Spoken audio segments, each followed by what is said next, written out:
Graça e paz, irmãos. Vamos abrir a palavra do Senhor no livro de Lucas, capítulo 4. Nós vamos ler os versos 38 e 39. Na minha Bíblia tem como tema a cura da sogra de Pedro. Deixando ele a sinagoga, foi para a casa de Simão.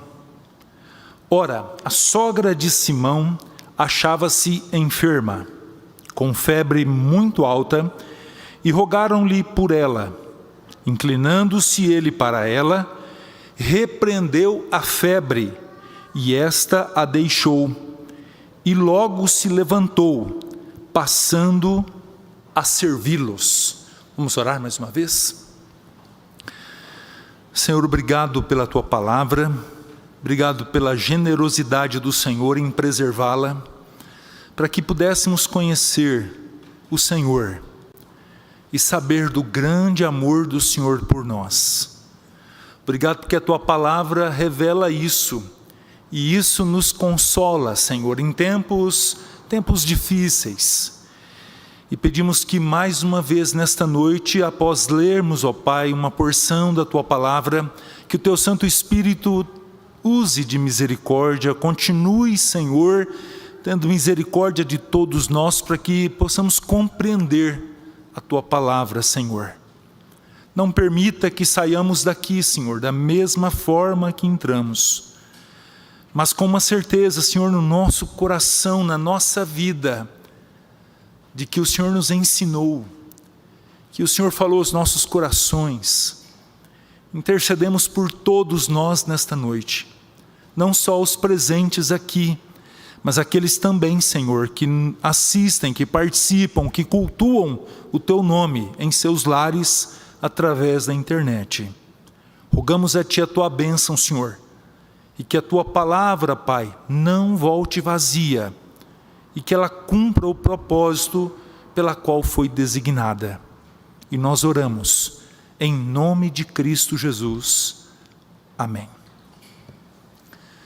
Meus irmãos, um dos momentos mais difíceis da minha vida aconteceu há mais ou menos uns 14 anos atrás, quando eu fiz alguns exames e o médico disse: olha, seu Marcos, você tem diabetes. Eu confesso que foi difícil não pela enfermidade, mas por tudo aquilo que ele falou. Ele disse: você não pode comer mais isso, não pode beber mais isso, você não pode... E ele foi falando, e parece que ele não parava de falar, e aquela lista só aumentando, e quase que eu falei assim: doutor, fala só o que eu posso. E eu saí daquele lugar chateado, triste, porque, para vocês terem uma ideia, na minha casa, a alegria nossa era comer, encontrar para comer. E eu lembro da minha mãe fazer pão, e na hora que saiu o pão de forma do forno, a gente já comia um pão. E assim por diante. A igreja, qual eu participava, era uma igreja festeira. A gente buscava motivos para festar. Matar vaca, porco, era uma abundância de comida e alegria, principalmente no interior dos membros da igreja, é ver o seu pastor comendo. Não tinha um lugar que você não ia, que não tinha alguma coisa e era com muita fartura. E eu ia pelos meus 140 quilos afora. E um dia, Cristina: Marcos, está na hora de você cuidar. E eu pedi para Deus: Senhor, me ajuda. E aí vem o raio da diabetes. Meus irmãos, nos primeiros dias eu fiquei questionando: Senhor, e agora? E agora você vai ter que colocar a sua alegria em outra coisa. E como foi difícil rejeitar as coisas que eram servidas.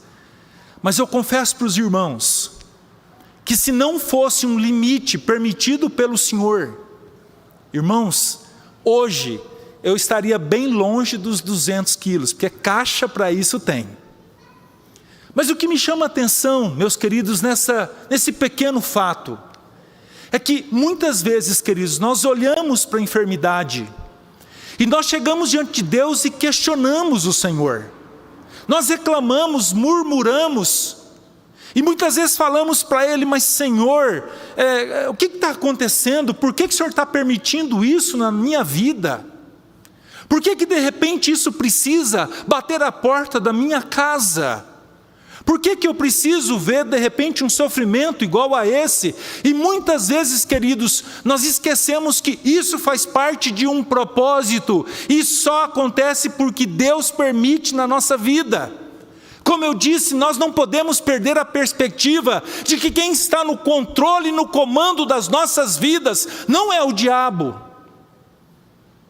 mas é o Senhor. Vale lembrar o episódio de Jó. Quando ele perde tudo, novamente o diabo chega à presença do Senhor e diz, ele só mantém sua integridade, por quê? Olha a saúde dele, perfeito, bonito, couro liso. E Deus diz, ok, pode tocar a sua saúde, mas a sua vida não vai tirá-la. Percebam, meus irmãos, que tudo aquilo fazia parte de um propósito, e a gente vê isso no final do capítulo. Ele tem tumores por toda a parte do seu corpo, mas a Bíblia fala que ele permanece íntegro diante do Senhor. E lá no final ele diz, Senhor,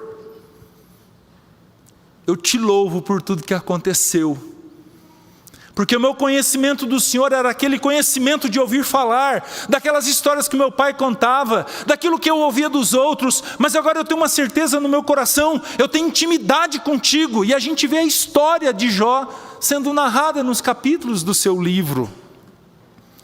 O texto que nós acabamos de ler, queridos, também faz parte de propósitos. A cura da mãe da esposa do apóstolo Pedro, de sua sogra.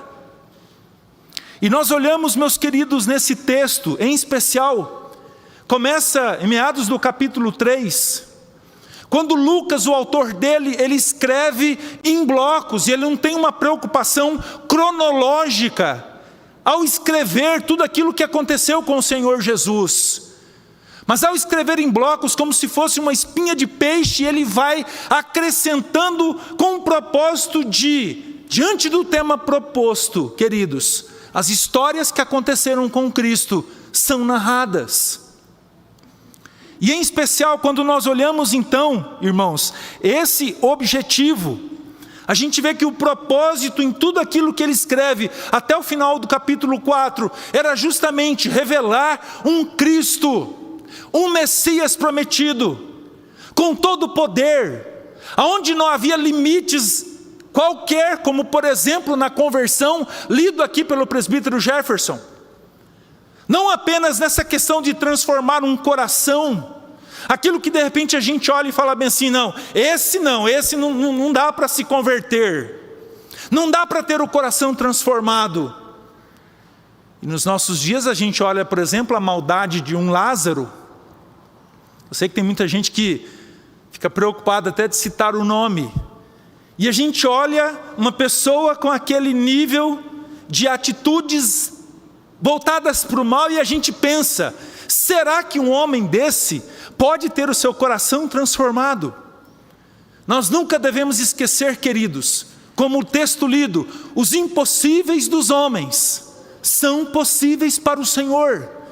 É interessante que quando Lucas relata esse texto, ele cita ainda que é mais fácil passar o camelo pelo fundo de uma agulha do que um rico entrar no reino dos céus.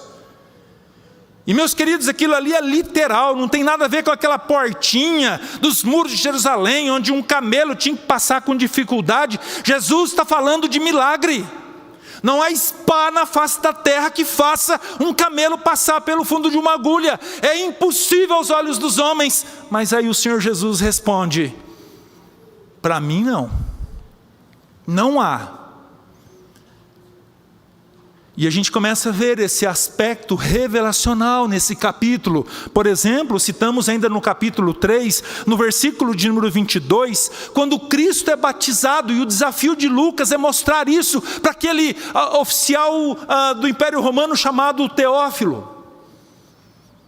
E ele começa falando, olha, quando Jesus é batizado lá no Rio Jordão por João Batista, logo após ser batizado, o Espírito desce como pombo e uma voz do céu dizia, tu és o meu filho amado, em quem me compraz, o versículo 22. Lucas está dizendo que os apóstolos, os servos do Senhor, as pessoas que estavam ali, inclusive João Batista, ouviu essa voz: este é o meu filho, este é aquele prometido. Em seguida, meus queridos, a gente vê na sequência Lucas narrando a genealogia de Jesus.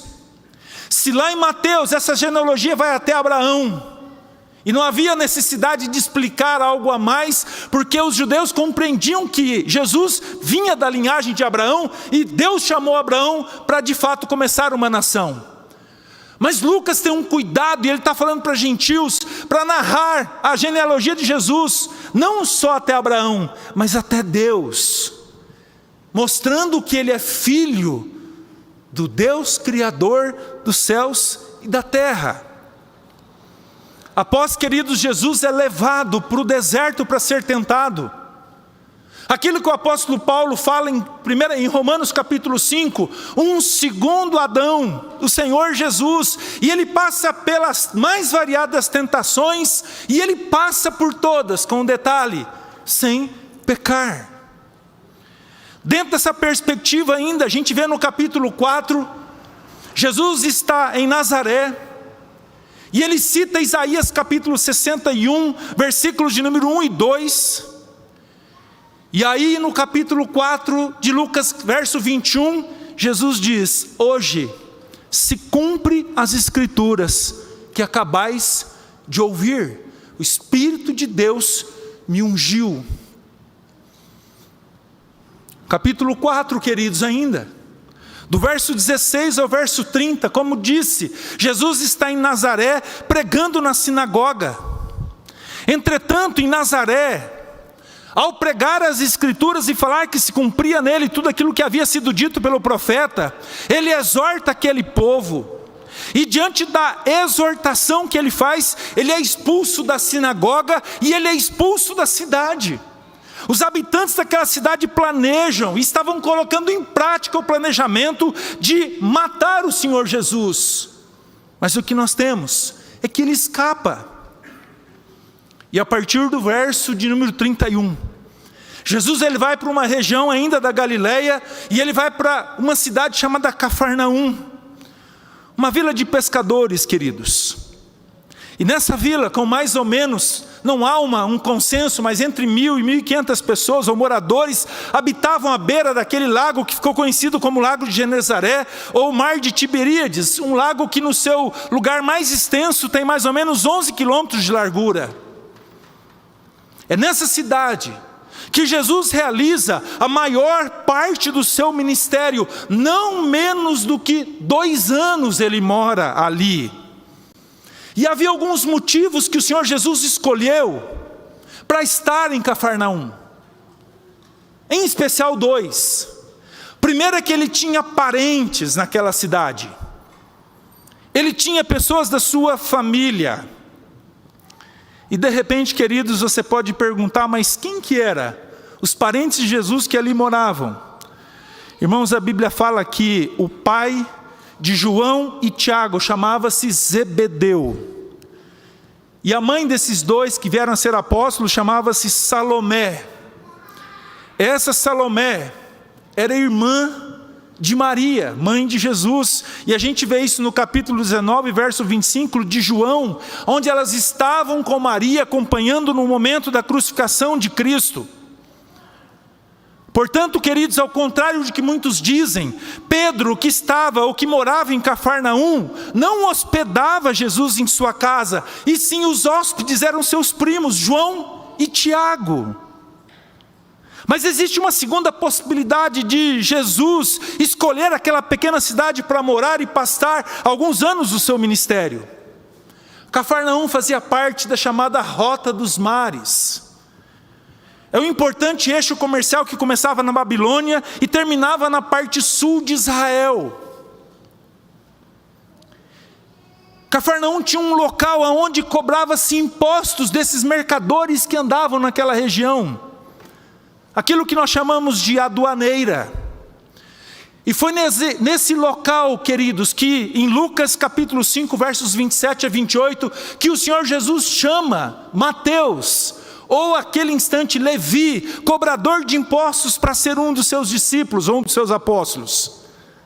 Cafarnaum era uma cidade, queridos, com pessoas que passavam ali de diversos lugares do mundo.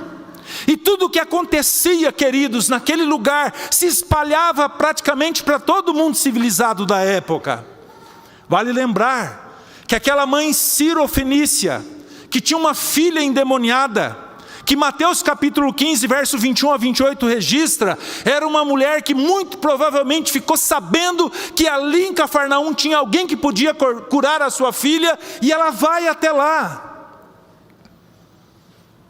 Lucas registra Jesus em Cafarnaum, em especial no contexto desse texto nosso, pregando também numa sinagoga.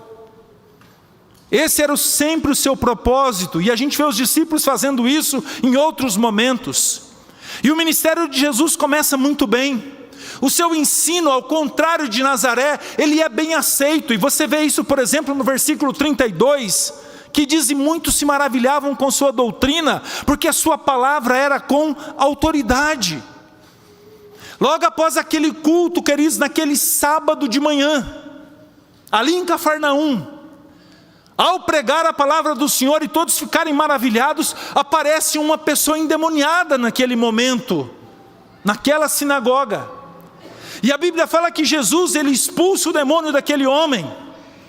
E essa atitude deixou ou colocou Jesus numa condição de famoso na região. É como se aquela pequena cidade, as pessoas que estivessem na sinagoga, passassem a comentar o tempo todo: vocês viram o que Jesus fez? Vocês viram o que aquele homem realizou? Aquele homem que vinha sofrendo há tanto tempo endemoniado, ele simplesmente falou: sai, e o demônio saiu. Logo após aquele momento, a gente vê Jesus saindo, e ele vai para a casa de Pedro. Irmãos, esse trajeto, se os arqueológicos ou se os estudiosos estiverem certos, tem mais ou menos uns 30 metros, é como se fosse atravessar a rua.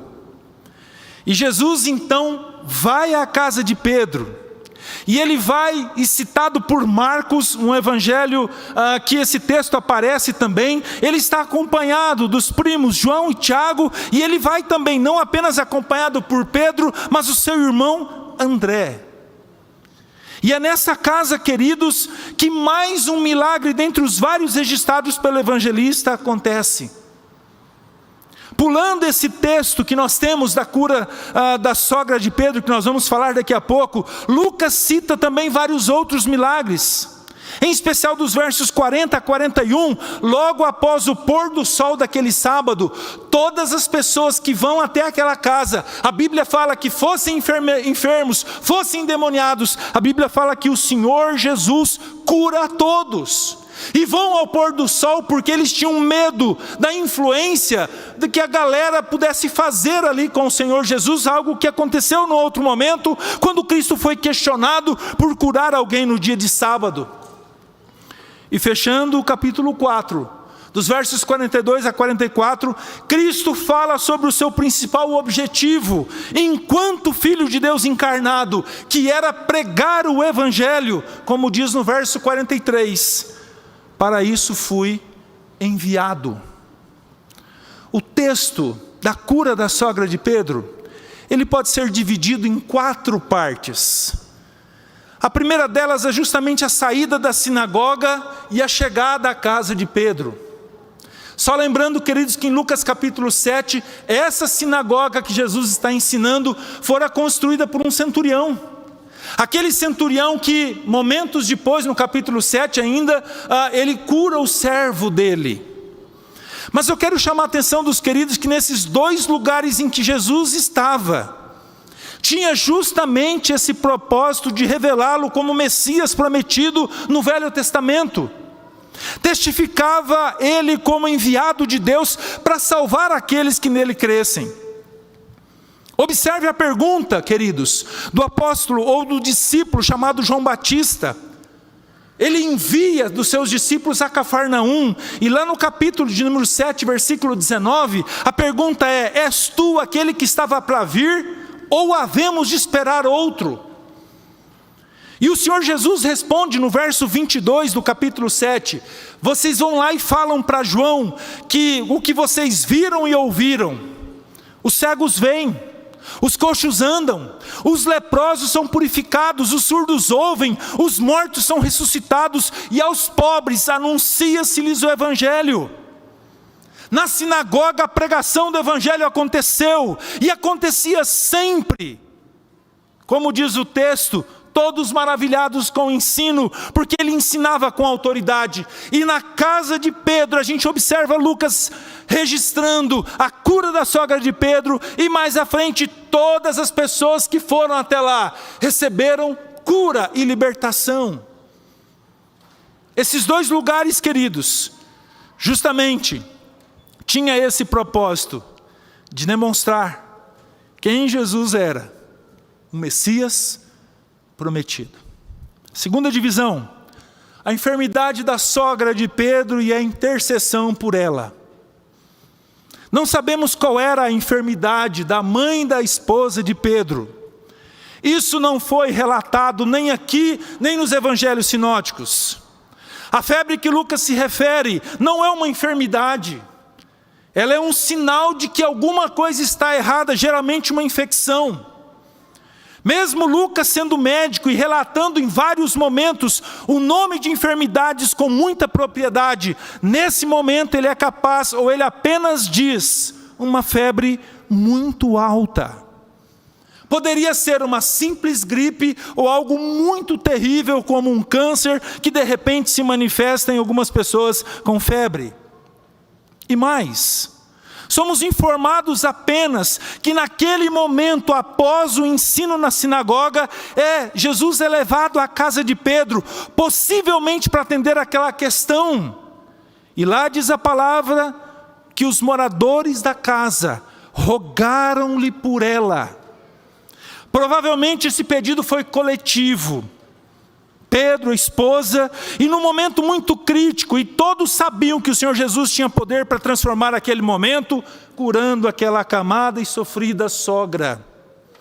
A terceira divisão, nós temos a cura que Jesus realiza. No texto temos que Jesus se inclina para aquela mulher, demonstrando a proximidade de um Deus amoroso para aqueles que sofrem. Não foi algo à distância, longe, como se de repente estivesse preocupado em não se contaminar com a possível enfermidade que ela tinha, ou quem sabe nojo de alguma situação que ela estava vivendo. De forma alguma. Mateus, quando registra esse fato, no capítulo 8, verso 15, ele diz que Jesus vai até aquela mulher e toma-a pela mão. Um significado de empatia, de carinho por aquela irmã, mãe da esposa de Pedro. No segundo instante, Jesus repreende a febre, como que dando ordens para que aquela febre deixasse e fosse embora do seu corpo. E com certeza a febre naquele contexto, queridos, indo embora, a infecção ou o problema daquela mulher certamente deixaria o seu corpo. Foi o que aconteceu. Diante da repreensão de Cristo, naquele momento, a febre a deixou, demonstrada pela rapidez com que ela se levanta da sua cama. A quarta divisão do texto diz que imediatamente a sogra passa a servir a Jesus e aqueles que com ele estavam. Foi uma cura instantânea, algo bem característico em Jesus. Suas curas eram imediatas, não necessitavam de etapas, nem de fisioterapia e nem de qualquer coisa semelhante. Imediatamente, quando a febre cessou, ela se levantou e começou a trabalhar, e o texto diz que ela passou a servi-los. Certamente, queridos, ela fez uma refeição para todos que ali estavam. não apenas como um sinal de gratidão, mas também com a característica do povo que, ao reconhecer uma bênção alcançada, ou para tratar bem uma pessoa que a visitava, fazia assim justamente uma refeição, onde todos sentavam à mesa, num gesto de comunhão. Diante do exposto, queridos, quero trazer algumas considerações para os irmãos nessa noite. A primeira delas, servos, familiares de servos e servos do Senhor também ficam doentes. No texto a gente vê a sogra de Pedro com uma enfermidade, em uma condição que, se não tratasse, teria consequências e fatalmente poderia deixá-la ou colocá-la na condição de morte. Parece algo óbvio, e é. E por que de repente nós repetimos essa verdade em um momento como esse que nós estamos vivendo? Porque às vezes, queridos, nós ouvimos pregações, sermões triunfalistas que dizem que crentes não ficam doentes, que é só aceitar Jesus, que as enfermidades elas não vão entrar na sua casa. E detalhe, muitos acreditam nisso. O grande problema é quando a doença vem, quando a enfermidade passa a fazer parte, quando ela ocupa esse espaço na nossa vida ou na nossa casa. E de repente as pessoas pensam, será que eu sou crente? Por que a minha casa? Por que a minha esposa? Por que meus filhos? Será que o Senhor está me castigando? Será que o que Cristo fez no Calvário não foi suficiente? Será que o Senhor gosta de mim? Meus irmãos, precisamos entender que nós, por sermos crentes, não estamos imunes a isso. Nós vamos ter dengue, nós vamos ter malária, nós vamos ter Covid, nós vamos ter câncer. Nós vamos ouvir notícias sobre isso. Nós vamos ver pastores, presbíteros, diáconos, dirigentes de louvor, professores de escola dominical, passando por situações iguais a essas. Nós vivemos em um mundo caído, em que as enfermidades acontecem. Nós sofremos com elas. E mais do que enfermidades, é certo que nós vamos ouvir falar de mortes, que a morte vai bater na porta da nossa casa. Todos nós morreremos, mais dia menos dia. Isso é fato. E ele foi registrado no Jardim do Éden. Não é coisa nova. Capítulo 3, verso 19, diz que és pó, e ao pó tornarás. Segunda consideração. Dentro dessa perspectiva, os textos sobre curas na Bíblia não têm o propósito de nos ensinar que Jesus vai curar todas as enfermidades das pessoas e dos seus servos. Essa afirmação não significa dizer, queridos, que Jesus não tem poder para curar todas elas. Tem sim.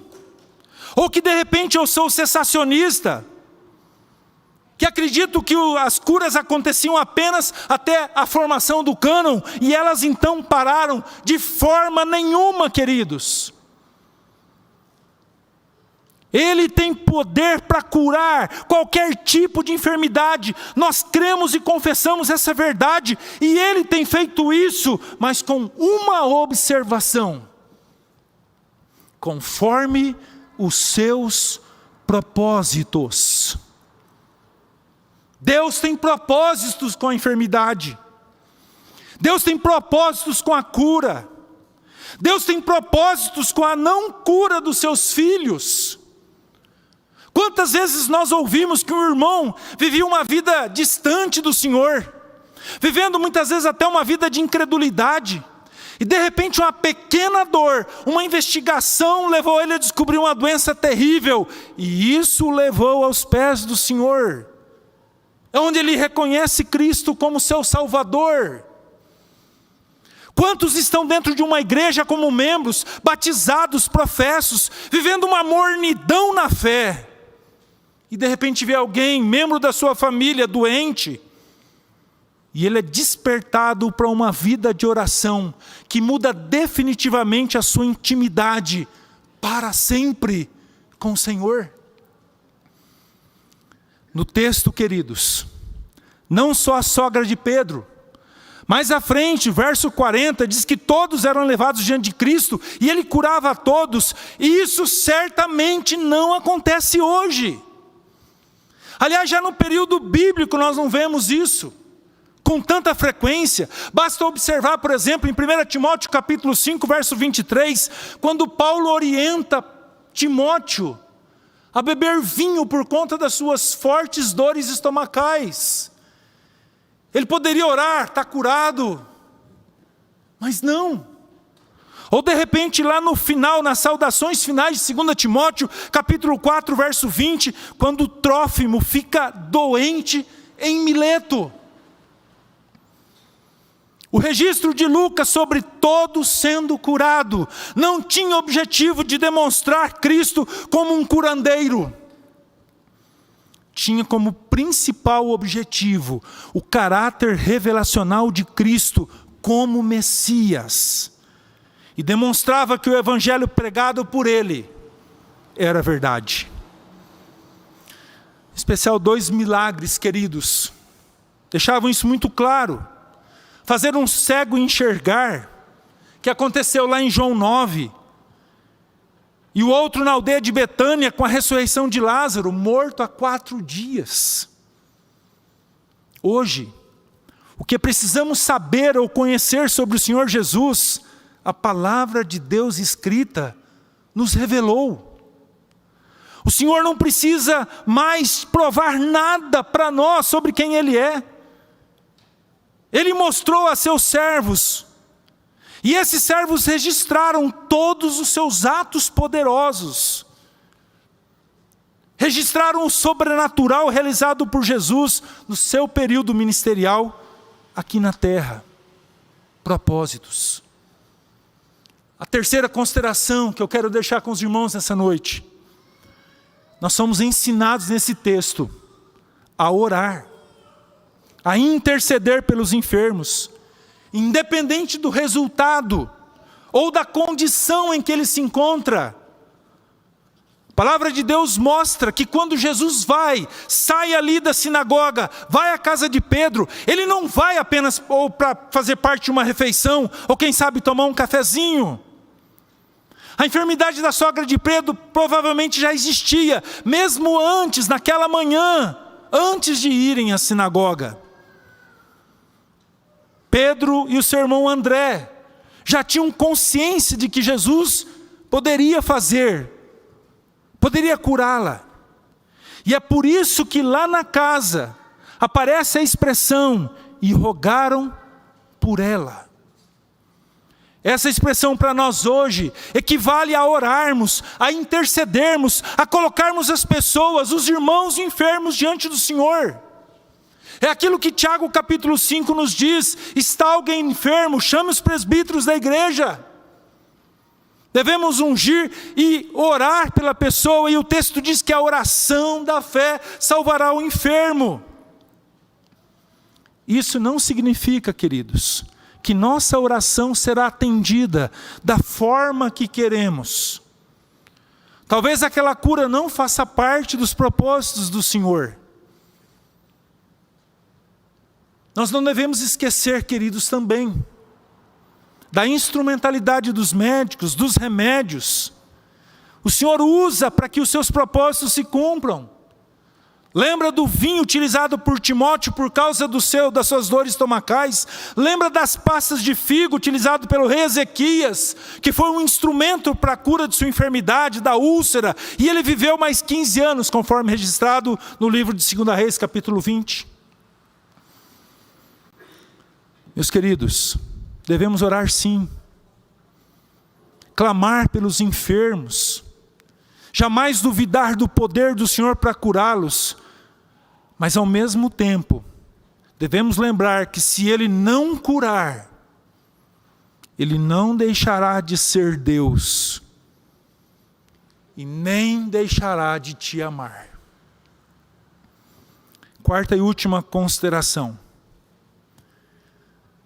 Os milagres que Jesus realizou não fizeram diferença na vida de 100% daqueles moradores de Cafarnaum que contemplaram os milagres de Jesus.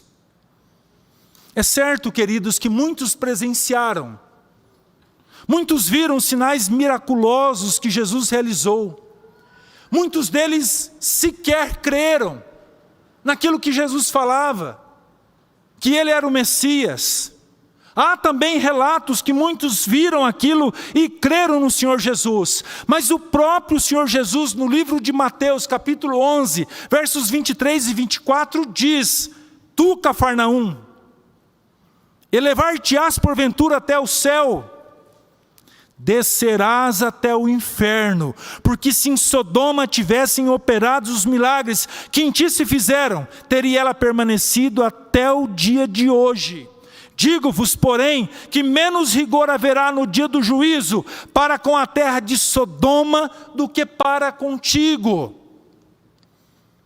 Os moradores de Cafarnaum viram inúmeros milagres acontecerem nas ruas daquela pequena cidade. Ouviram tantos sinais e não creram em Cristo. Eles viram aquela mulher com fluxo de sangue, que há 12 anos sofria, que gastou tudo, com todos os seus recursos com médicos. E ela apenas tocou no Senhor Jesus e foi curada. Isso foi na rua. Eles viram, eles ouviram o clamor de Jairo. Jairo era o chefe daquela sinagoga onde Jesus pregava. A sua filha teve uma enfermidade e ele então vai até Cristo para pedir para que o Senhor a curasse. E quando ele estava lá ajoelhado pedindo: Senhor, tenha misericórdia da minha filha, chega a notícia: não aperrei mais Cristo, sua filha faleceu. E Jesus olha para Jairo e diz assim: pode ir para sua casa, sua filha ressuscitou, aliás, ela está curada. Eles viram isso, eles ouviram isso. Não era uma cidade grande onde isso passava desapercebidos, de maneira nenhuma. Tantos outros milagres foram realizados naquela cidade. E o povo recebera essa repreensão de Cristo. E mostra-nos assim uma grande verdade. O milagre da cura física, sem o milagre da transformação da alma, continuará levando o ser humano para o inferno. Daí a fala de sua prioridade em pregar o Evangelho. Porque antes de tudo, o grande propósito de Cristo é curar a alma doente, ou como Paulo diz em Efésios 2:1, morta por causa do pecado. Eu encerro dizendo que em tempos difíceis, os quais estamos vivendo, somos chamados a atenção para a preocupação, mais do que com o nosso corpo físico, mas com a nossa fé em Cristo, que significa cura da nossa alma. E ela acontece mediante o reconhecimento de Jesus como nosso suficiente Senhor e Salvador. E isso é suficiente para salvar. Sexta-feira, quinta, aliás, nós fomos visitar o nosso irmão Diácono Arlindo e a sua esposa, a irmã Maria. E enquanto a gente terminamos o culto ali, estávamos ali na casa deles, a nossa irmã Maria fez uma torta, aliás, fez um bolo. Pensa num bolo de patrão. E aí os irmãos comendo, o Diácono Braz, a esposa, a irmã Ana, está lá comendo um pedaço, e eu olhei para aquele bolo, vou pegar apenas um pedacinho. Comi aquele pedacinho, senti o gosto, pensa num trem bom. E falei: Senhor, que tristeza, só esse pedacinho. Na hora eu lembrei, foi a tua diabetes que te levou a vacinar. E eu falei, obrigado, Senhor. Obrigado, porque os seus propósitos são perfeitos. Obrigado, Senhor, porque certamente eu ia envergonhar o teu nome comendo todo esse bolo. E às vezes nós reclamamos e murmuramos. Eu sei, meus queridos, que esse tipo de enfermidade que eu estou falando, a culpa dela é totalmente minha. Fui irresponsável. Muitas das nossas enfermidades são assim. Muitas das nossas dores é porque a gente não acredita, por exemplo, na instrumentalidade de um profissional de saúde. A gente duvida disso. A gente paga para ver. Muitos de nós que estamos sofrendo de Covid, não todos, é claro, por causa da nossa falta de cuidado. Nós somos orientados. Mas é comum, meus queridos, a gente vê o desleixo, o descaso com relação a isso. Mas mesmo assim, mesmo diante daquilo que Deus permite, em tudo, Ele tem propósitos. E em todo o tempo, o nosso propósito é dar graças ao nome do Senhor. Você já parou para agradecer pelas lutas que você tem, pelas enfermidades que você tem? Você já parou para dizer, Senhor, eu sei que o Senhor é bom o tempo todo, eu creio que o Seu agir é misericordioso, e eu sei que isso tem propósito na minha vida. Mas pastor, eu vou morrer. Estar com o Senhor, e aqui eu encerro, o apóstolo Paulo diz o quê? Que é incomparavelmente melhor. Eu fico pensando, meus irmãos, Lázaro, depois de 4 dias com o Senhor, ter que voltar.